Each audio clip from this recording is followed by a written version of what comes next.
Monday, October 2nd, and this is Geeknights. Tonight, we talk about, very simply, the news. Let's do this. This past weekend, Scott and I had a weekend of the likes that we have not seen in about a year. We had a non-podcast weekend. The kinds of weekends we had every weekend before we started doing Geek Nights. Yeah, there was no podcasting. There was no convention going. There was no people coming over to our house. There was no us going to anyone else's house. It was just doing our business. Yep. On Saturday, we went up the road. We played board games all day. And then we consumerized for the rest of the day. Yep, we went to a mall. We bought things with credit cards. And cash.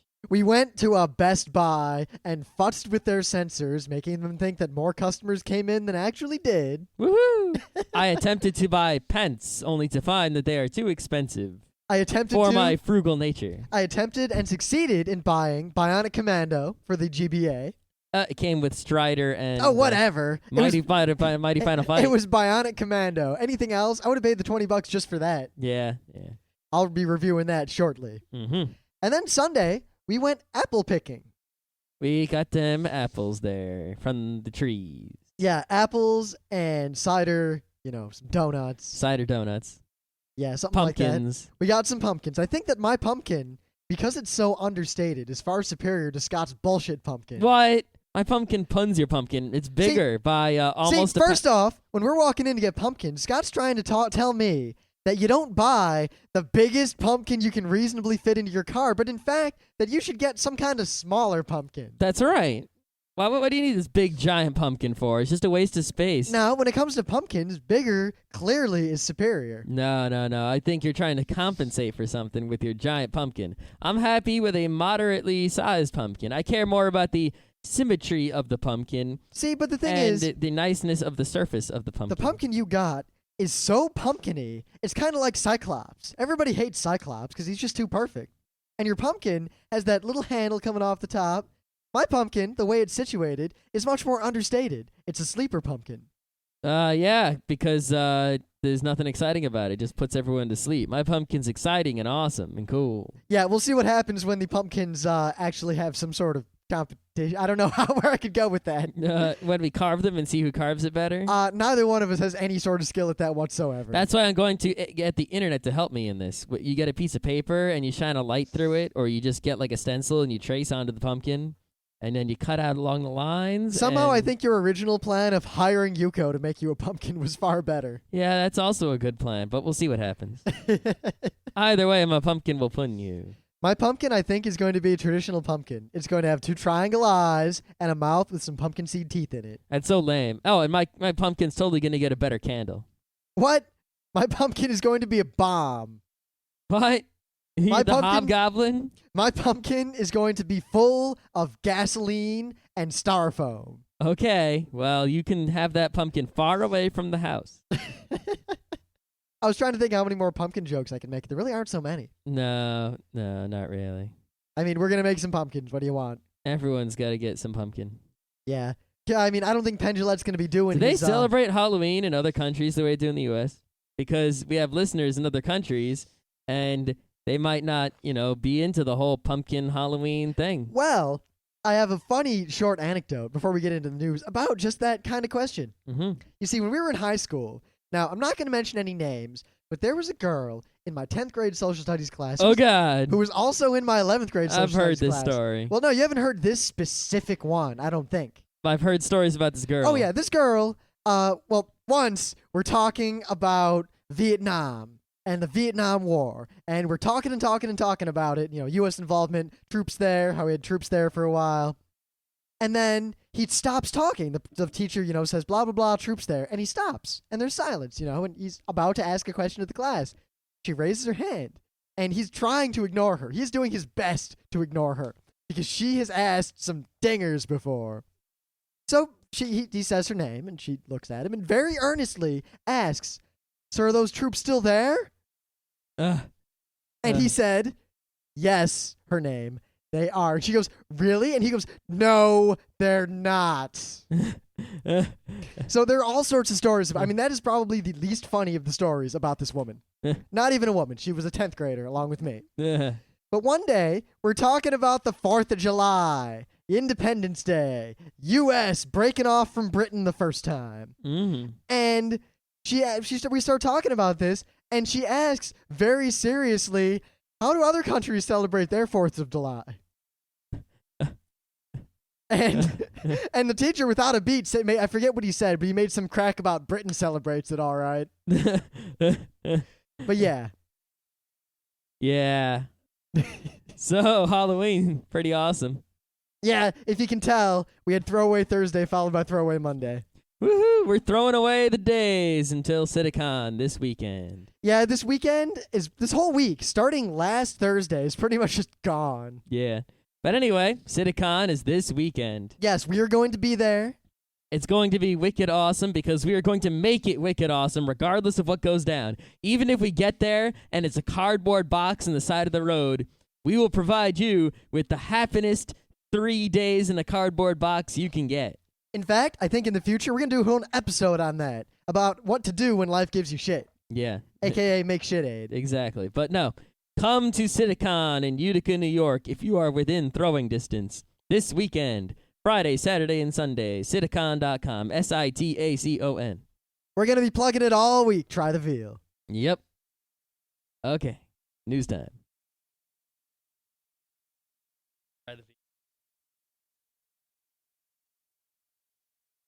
All right, now this is news. I'm going to talk about it mostly because I became aware of it through my dealings with this company, and it's not widely reported at all. In fact, I've seen no mention of this anywhere other than the forums of Libsyn. But Libsyn, the company we use, we contract them to do all of our media file storage for Geeknights. And aside from a somewhat rocky start, they are an incredibly good company. Yeah, they're pretty good. I mean, without companies providing this exact service, podcasting would largely be the domain of incredibly rich people, and it would be many fewer podcasts with many more ads. Granted, Geeknights would probably be going just the same. Yes, it would just cost us more and half an ad maybe. But a lot of podcasts are on Libsyn. They're a very good service, and for the most part, I don't have to deal with them at all because there are never problems anymore. Yeah, there used to be problems early in the back in the day. It kind of sucked, but now they're all good.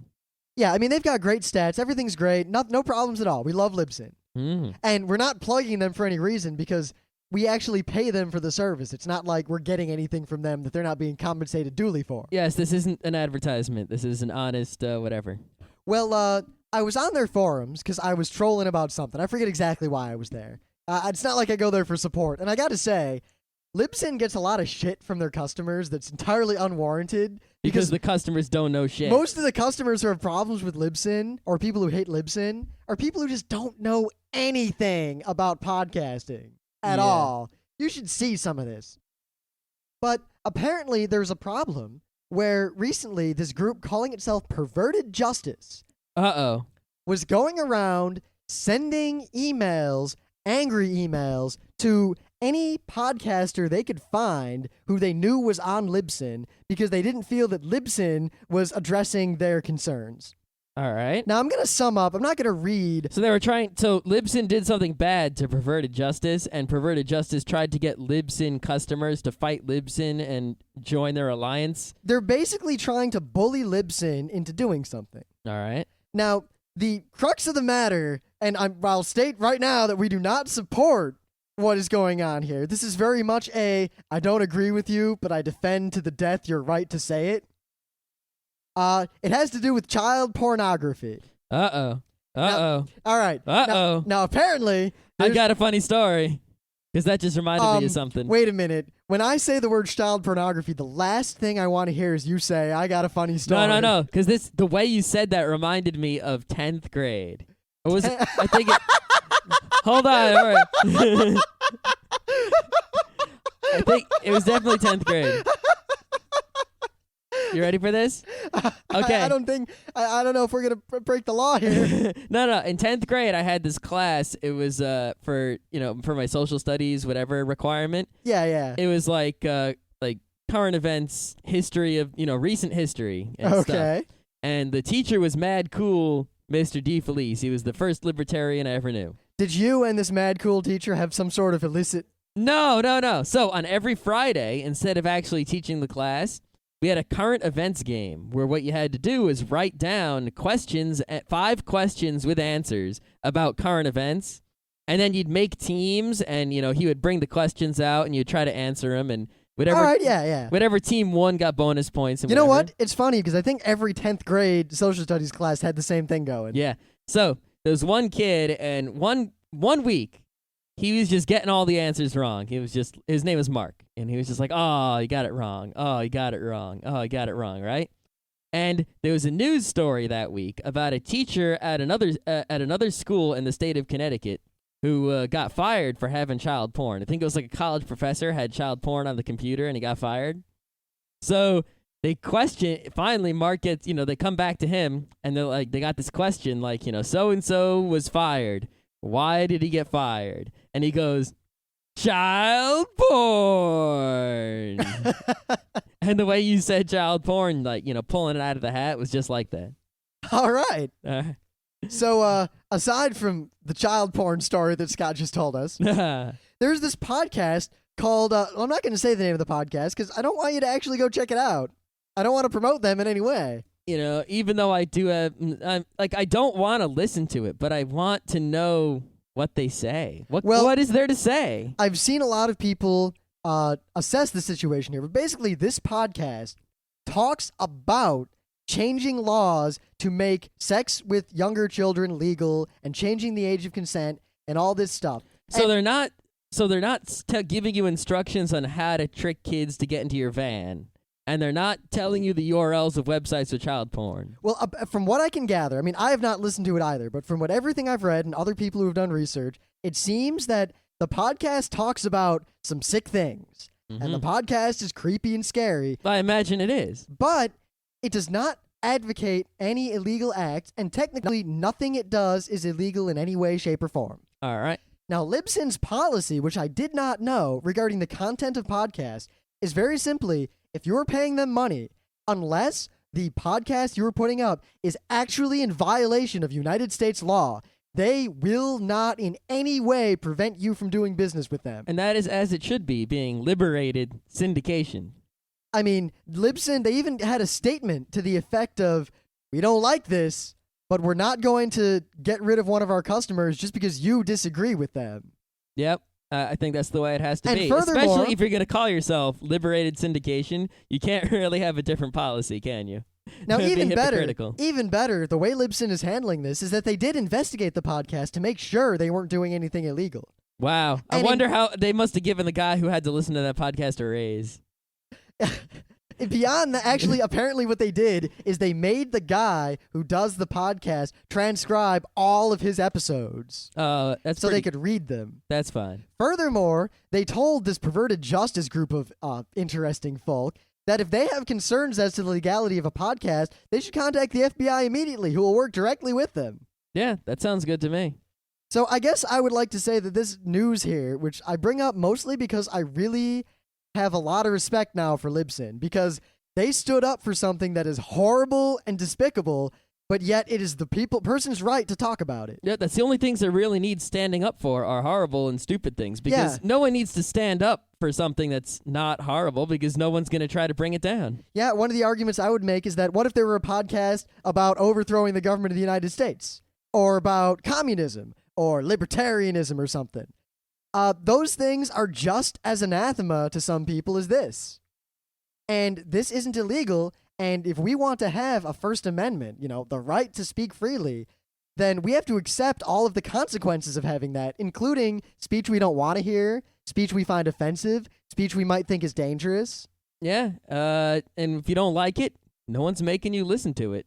So you can talk all you want, but we don't have to listen to you either. I mean...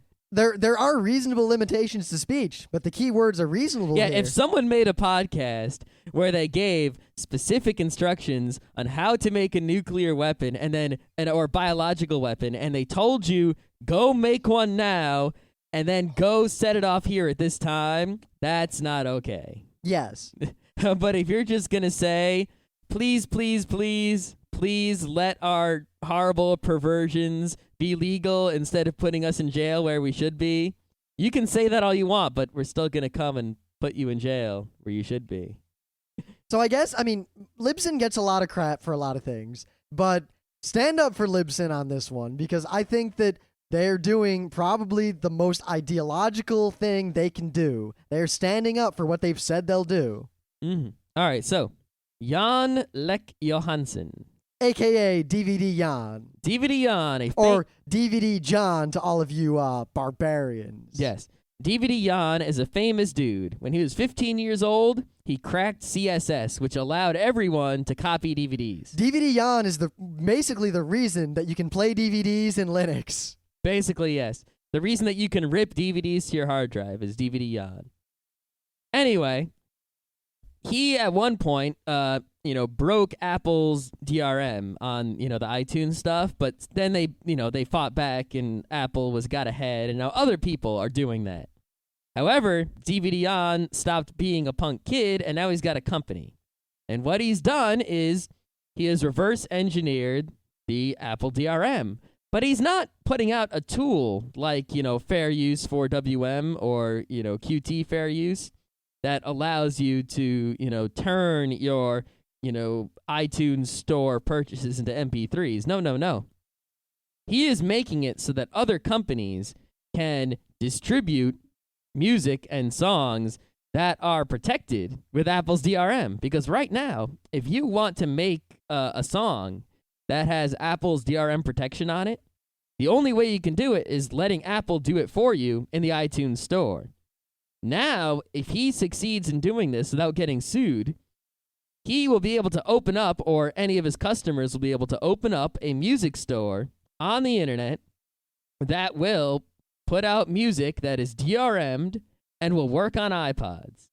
That is sort of huge because a lot of the problem is people who want to make a music store need to use some sort of DRM if they want, licensed music from companies. But the only DRMs they can use are either make your own DRM, and then what player is that going to work on? Well, you need a player. So you can use Windows DRM, which works on all those, whatever players. What are they called? The Plays for Sure players. Yeah. Pretty much anything that's not an iPod that you can buy in the store is Plays for Sure. And then the Zune is going to have a different DRM on it, the Zune DRM. So, if most players out there are iPods, which makes it really hard to be a music store that sells DRM stuff because no one has a player for your DRM files. So this will, people can already compete with the iPod. There's no problem there. But if DVD Jon succeeds in doing this, people will be able to compete with the iTunes music store. Now, a lot of people might say, oh, but won't it still be illegal to use this stuff? And the answer is complicated, but in most countries, there are a lot of laws that there's basically a loophole where if you reverse engineer something, it is perfectly legal to recreate the functionality that you figured out on your own. Yeah, it's a tough call on the legality of this because Real tried to do this before, back in the day, and Apple made them stop. Basically they said, okay, we'll stop. Yeah, but by the same token, DVD Jon's not in this country right now. And if anything, a lot of companies, especially Chinese companies, might just start making stuff that supports this and fuck all what Apple cares about. Apple can't sue them. Yeah, so be on the lookout for online music stores where you can legally buy music with DRM on it, so I wouldn't buy it, but that is playable on an iPod. That's going to be, wonder why it doesn't exist now. Well, DVD Jon is going to make it happen and possibly stick it to Apple some.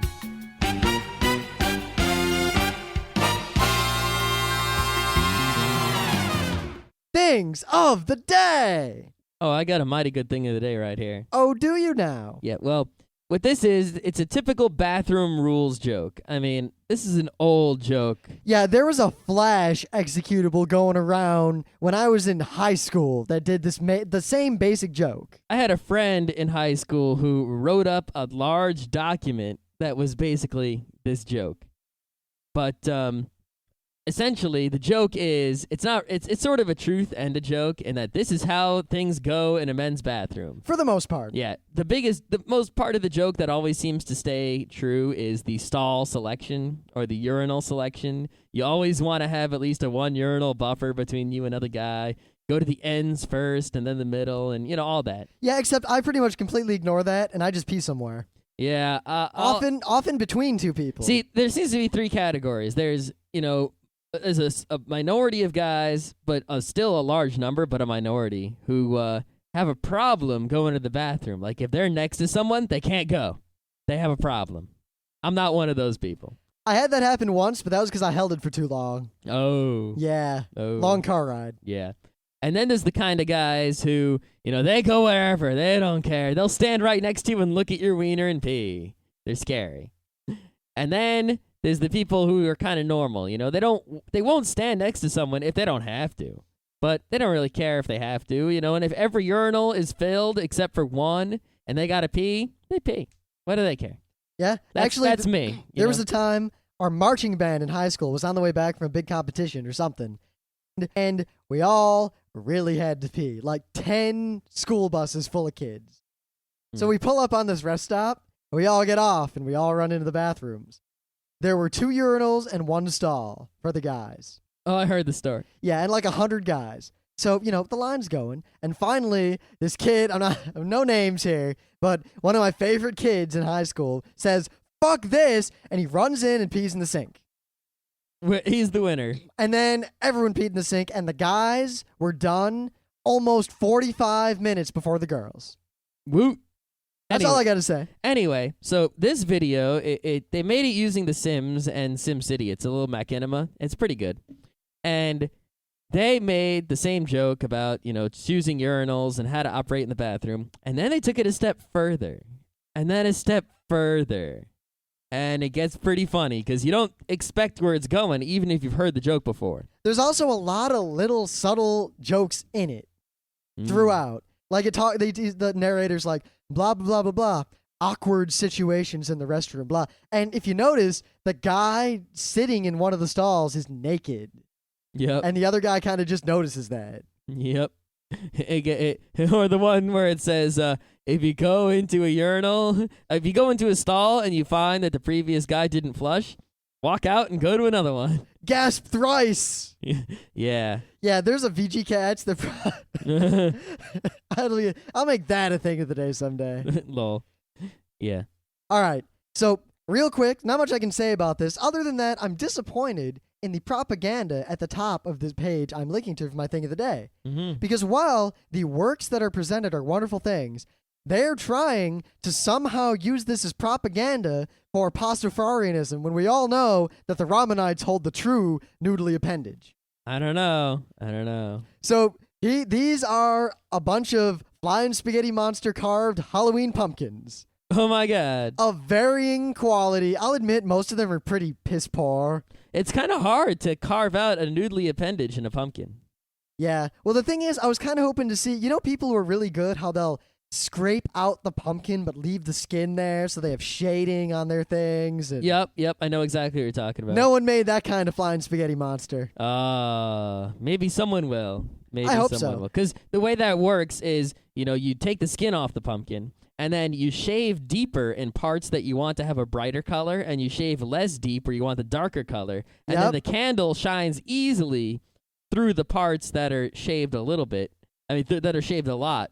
And the parts that are only shaved a little bit, it's, the candle goes through less. Yep, one guy kind of did it. The problem is that it's hard to do that. And if you screw up, you're done until next year. You pretty much need to make, sort of like this topographical map where, you draw lines and then, say this one is X deep and this one is X deep times, Yeah, the problem is, in addition to that, you also need the manual dexterity, the physical skill, and the artistic eye. Yep. We lack all 4. Dun, dun, dun, dun, dun. Our pumpkins are going to be so lame. Mine's going to be okay. No, it's not. Yeah, it is. I'll bet money your pumpkin will be lame. We'll see. I'm going to go buy some extra tools. Oh, really? Because, you know what?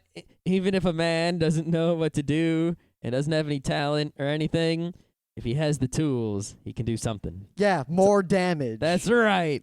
That's right. It's all about tools. So we were trying to come up with what to talk about today.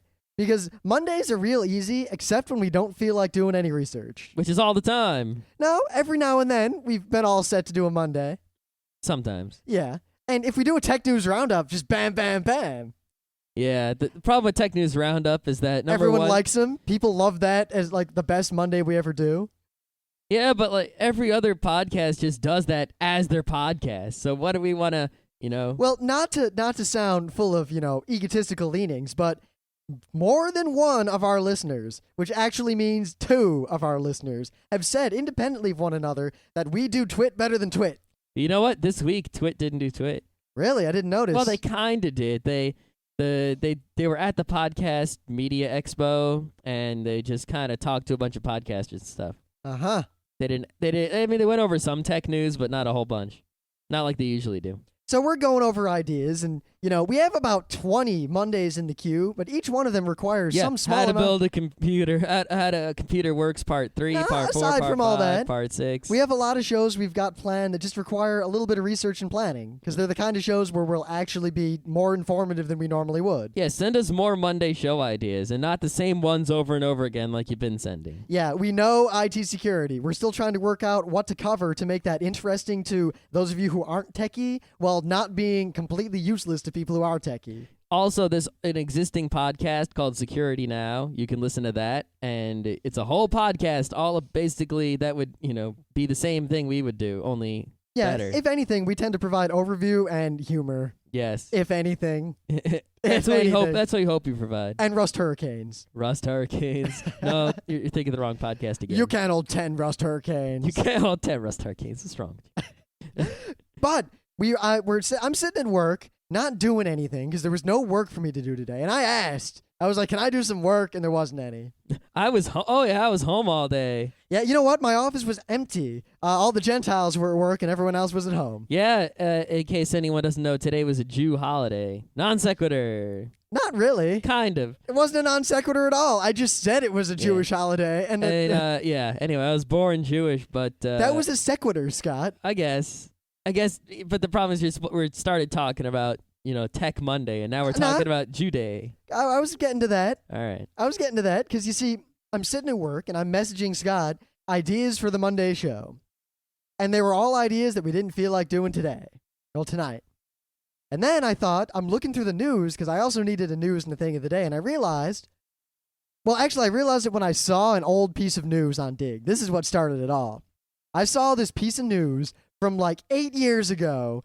And it was on Dig like it was brand new, and it had a bunch of digs. So I'm like, what the hell? So I comment, this is horseshit and old, and then I buried it. And then I realized that there seems to be this cycle lately of, like, news will exist. Something happens, like Scott stabs a guy, or some terrorist attacks someone. And then there's this flow of how the news gets disseminated. And it seems that it's very different nowadays from the way it was even a few years ago. So we kind of just want to talk about how we get the news, how you probably should get the news, and just stuff about the news. We didn't really plan this out at all. Yeah. This is totally cuff off of.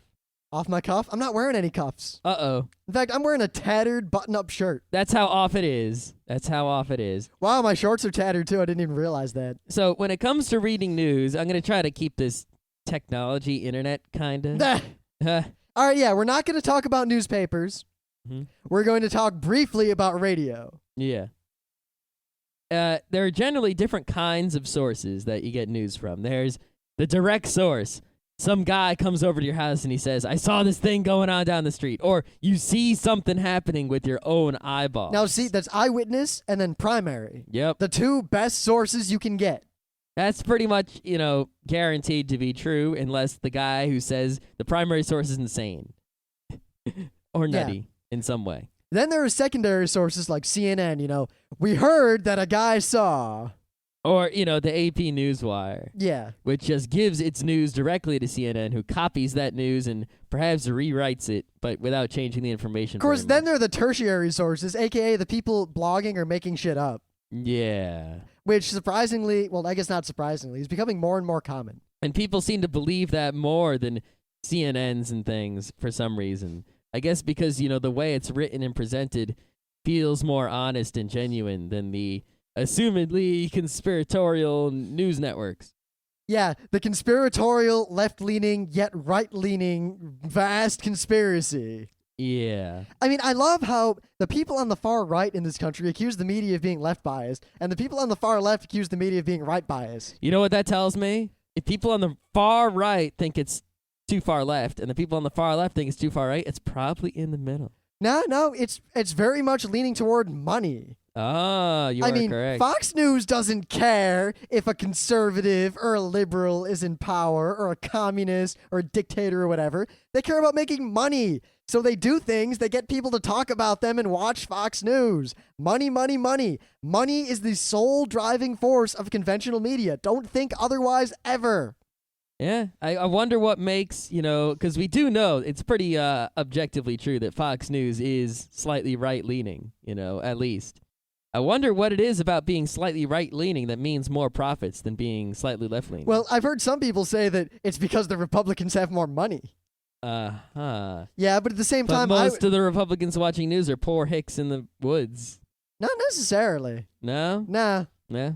Granted, no, not many tech-savvy people watch the news anymore. That's definitely true. See, we could get into this whole thing about Republicans and Democrats, which wouldn't really be entirely accurate because we are neither Republicans nor Democrats and hate both of them. That's right.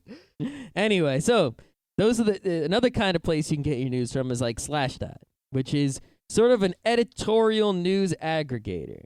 I think that's really what we're going to talk about is mostly the news aggregators, which are websites and other places that collect news from around wherever and into one place. So instead of having to go around the world to every single news site in the universe to get the interesting tidbits, because if you go to any news site, like a site that is providing the news semi-directly, like CNN, there's maybe 5 good stories and 100 crap stories.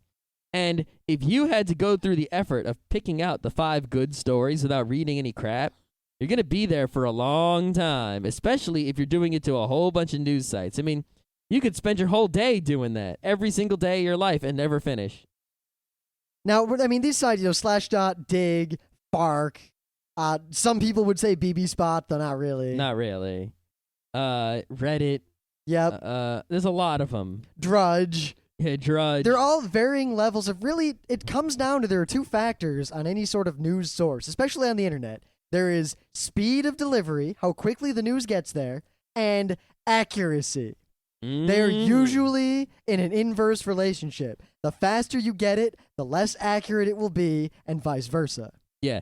If some guy puts the news up as soon as it happens, there hasn't been a lot of time for him. No one could have possibly fully verified that story in such a short amount of time. I mean, he could have, it's like if I hear something happen in the room next to me, and I go and I put a news story about what I heard, and then I go look for a second, and I see something, and I make a quick judgment about what happened without fully investigating like a detective. Like Scott comes into my room, and I'm laying on the ground, and there's red on the floor, and he assumes I'm dead and runs away. He comes back with the police, and I'm just playing with ketchup. Yep, exactly. Now, I mean, it can go both ways in terms of the quick sources. I mean, I remember when Drudge reported that a dirty bomb had gone off in, Baltimore. Yeah. And yet, I remember when some guy on The Realm told me that Princess Diana was dead, and no one believed me for 4 hours. And then she was dead. And everyone went nuts. And my family to this day couldn't figure out how I got that so quick. Yeah. It's really, what it comes down to is, as a person, you have to be able to tell when news is likely true and likely false. If someone randomly says, Princess Diana died, well, it's probably true because unless they were making jokes about Diana or something, how would something so random this guy just decide to say that? Yeah, see, a lot of people just have a sense for it. We're kind of going to go over more. If you don't just have a sense of when to be credulous and when not, here are all the tips. Yeah. I mean, generally, one thing you have to consider when someone tells you a piece of news, no matter where you get it from, is what would they have to gain by tricking me? Why would this person want to lie to me about this news? If you can't think of a reason, they're probably not lying. However, Bark.com has proven the horrible exception to that. There was your example just before, the dirty bomb, was also an exception. true, but Fark.com, I mean, Drudge, it wasn't that he lied. It was just that he got the information wrong. Yeah. Well, I think he actually does kind of have a reason, is that he will take any news he hears that is as sensational as possible and put it up as fast as possible. But with Fark, someone on Fark one day, in the middle of this other thread, posted that Damon Wayans was dead. Dead seriously. And people started believing it. You know, why would someone lie randomly out of the blue that Damon Wayans was dead? Yep. And it turned into this huge thing. Now it's an old dead cliche. It actually hasn't been on Fark in a while. I urge all of you Farkers who are also Geeknighters to bring that back. Someone out there tomorrow post that Damon Wayans is dead. I want to see if I have any sort of power like Stephen Colbert does. I probably don't. No. Maybe Pete will post it. I know he farks. Maybe. You'll probably get one or two. The thing is, I wouldn't be able to tell if that just wasn't someone anyway. Yeah, they'll have to probably say in our forums that they did it and then link to it. But anyway, look at the source.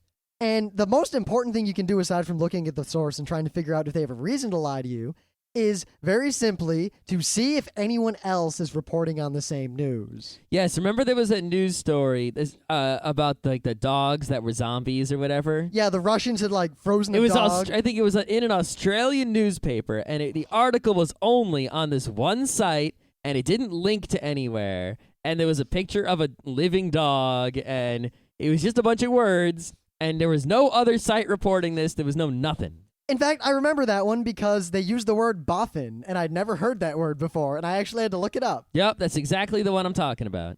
Yep, now apparently that specific story has made the rounds before. Mm-hmm. And there's a couple stories like that. Like just today on Dig, there was a story about water that has been microwaved kills plants, but water that was boiled doesn't. Therefore, microwaves do something bad to water. What?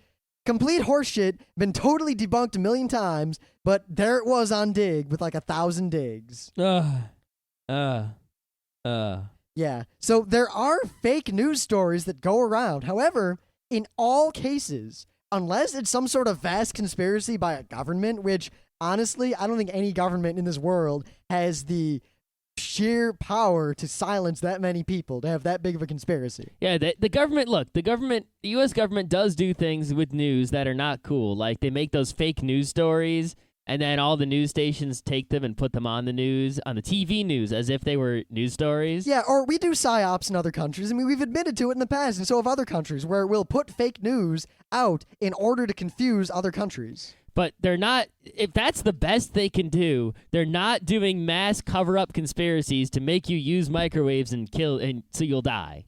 So if one of these stories comes out, if you can't find any other sources, it's probably not true. Now, the thing you gotta watch out for here is there were like 10 sources for that dog article. However, they were all just blogs or things that themselves linked to the original, or linked to another thing that linked to another thing, and they all came back to the original. There was no other independent source, and there was no journal writing. Yep. You have to, if you have a news story, you have to count the independent sources. Follow all the links. If it's someone talking about a story that they found on another website, that is not a source. It has to be a place, someone who got the information from the place the information comes from and is sharing it with you directly. That's what counts. And if there's only one of them, or in fact, if there's very few of them, and they're all saying the same thing, it's probably not true. It's probably just one guy made it up and another guy heard it and hearsay. If you see the same story in a whole lot of places, that's when you know it's true. Also, if you see a source... Likely true. If you see a source like Reuters or AP Wire, it's probably at least been fact-checked. Yes, as opposed to tossed up on the internet without a care. I mean, a lot of people who report on AP Wire stories will just make stuff up beyond that or get wrong, but the actual AP Wire or Reuters story is usually mostly factually correct. Yeah, a lot of times you'll go to CNN and you'll see a story, or I'm tired of saying CNN. Fox News. Fox News, and you see a story, and it says via AP Wire, right? That will usually be a rewriting of another story that was the original AP Wire story. You see, you can subscribe to the Newswire, which is, it's a lot of money, so you won't do it in your house, but every news station does it in the country. You pay money, and this wire comes in. You know, back, you see in all these old movies, like a ticker tape that's ticking, like tick, tick, tick, tick, tick, tick, tick, tick, tick, tick, tick, And it's just this tape that has the news written on it, and it just kind of slowly types itself out. Well, nowadays it's computerized and all that, and we're not using that old-ass technology. But it's still a wire. It's not actually, it's a set of wires. Tubes. Wires in tubes. Tube wires. Yes. And they just get the stream of news stories coming in as they happen, as they're reported on by the AP. One thing a lot of people don't realize anymore is that most of the news you see from the mainstream media is either an AP Wire or Reuters story that they rewrote a little bit to make it look like their Also own. UPI. Yeah, UPI. Or it is a story that looks like some locally produced thing, but actually was produced by one of a few companies that they then mail out to all the news agencies, and they play them like ads, but they make them look like they were actually from that agency.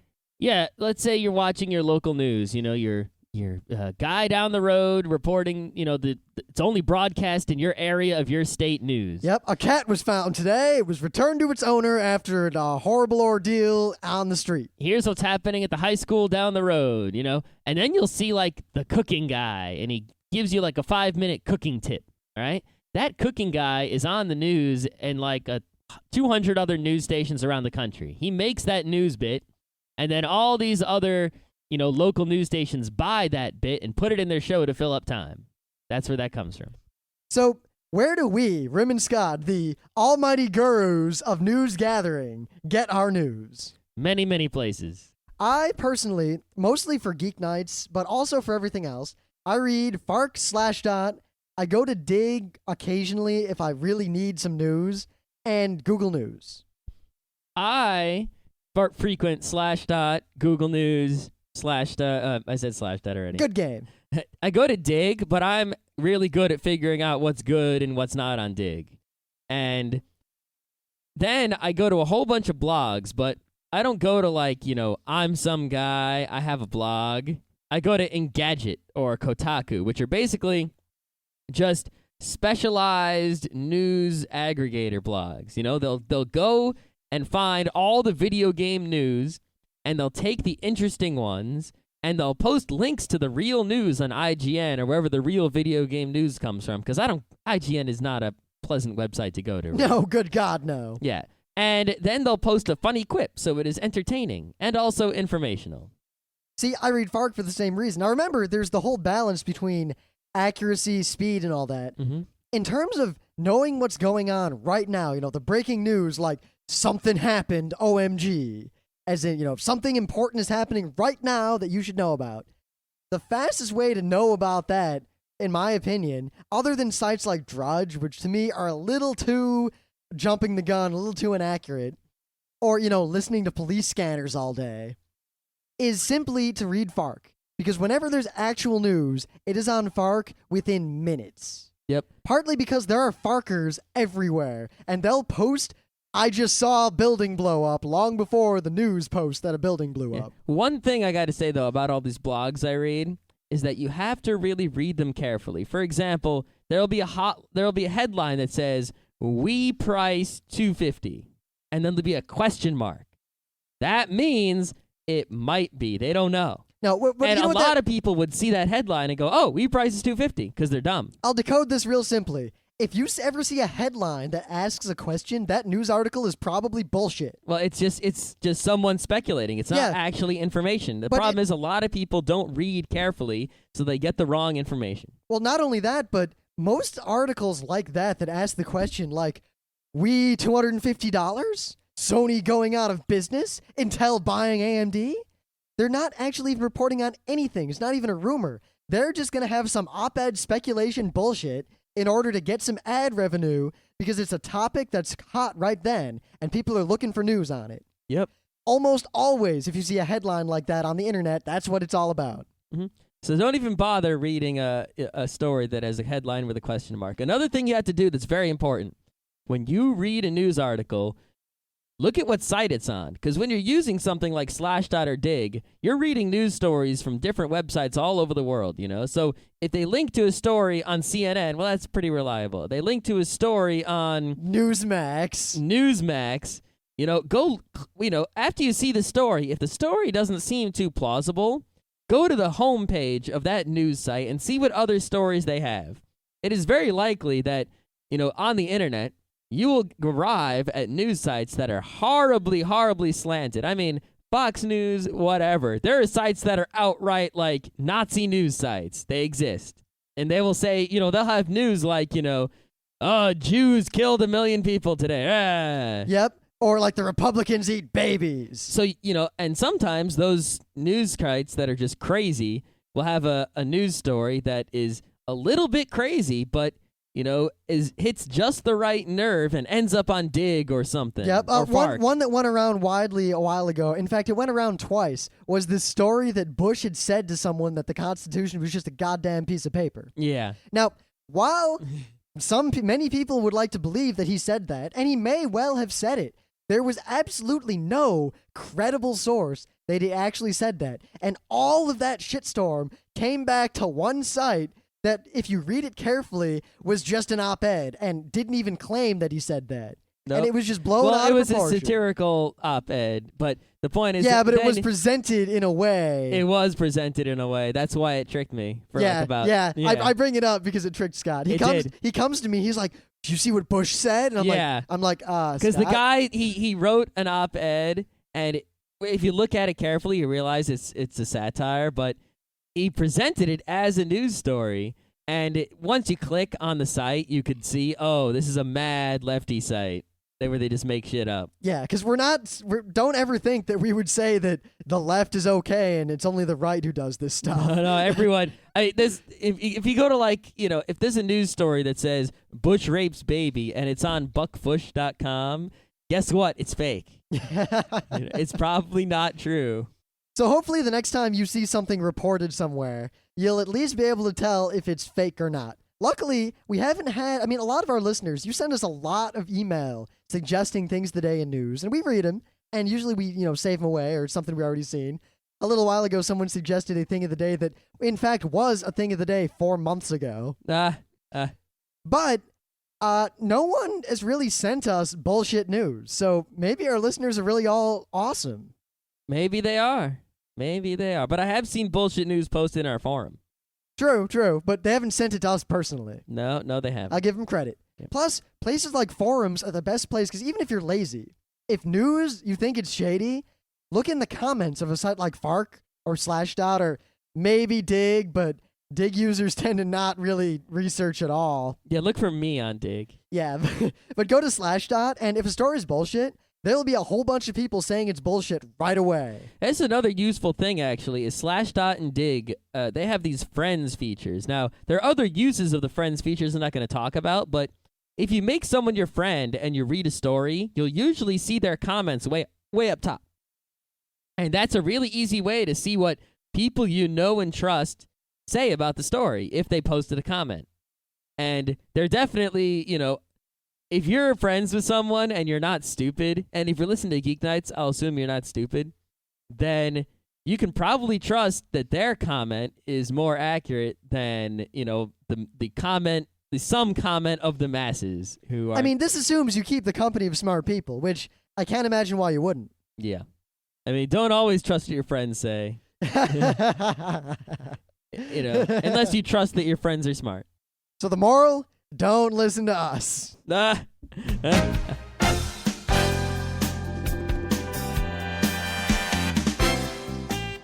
And that was Geeknights with Rim and Scott. Special thanks to DJ Pretzel for our opening theme. Be sure to visit our website at www.frontrowcrew.com. If you like our podcasts, you'll love our forums. Make sure you visit them. You can send your email feedback to geeknights@gmail.com. And if you want, you can leave us a voicemail at 206-333-1537. Geeknights airs every weeknight, Monday through Thursday. Geeknights is recorded with absolutely no studio and no audience. But unlike those other talk shows, it's actually recorded at night.